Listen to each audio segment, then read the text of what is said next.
சிறுத்தையை பிடிக்க வனத்துறையினர் அலட்சியம். பொதுமக்கள் டிஎஃப்ஓ ஆபீஸ் முற்றுகை.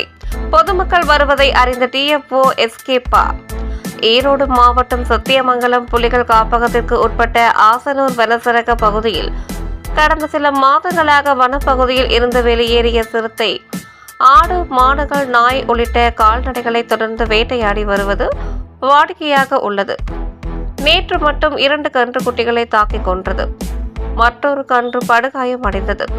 தொடர்ந்து அட்டகாசம் செய்து வரும் சிறுத்தையை கூண்டு வைத்து பிடிக்க வேண்டும் என பொதுமக்கள் பல முறை மனுக்கள் கொடுத்தும் எந்தவித நடவடிக்கையும் இல்லை.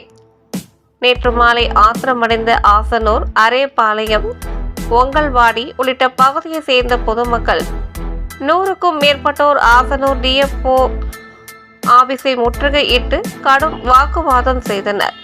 வனத்துறை அதிகாரிகள் ஃபீல்டுக்கு போய்விட்டதாக அங்கிருந்த வனத்துறை பணியாளர் பொதுமக்களிடம் கூறினார்.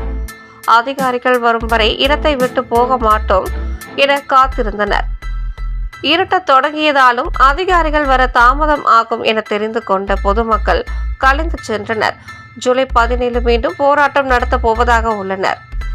பொதுமக்கள் டிஎஃப்ஓ ஆபீஸை முற்றுகையிட்ட சம்பவத்தால் அந்த பகுதி முழுவதும் பரபரப்பு ஏற்பட்டது.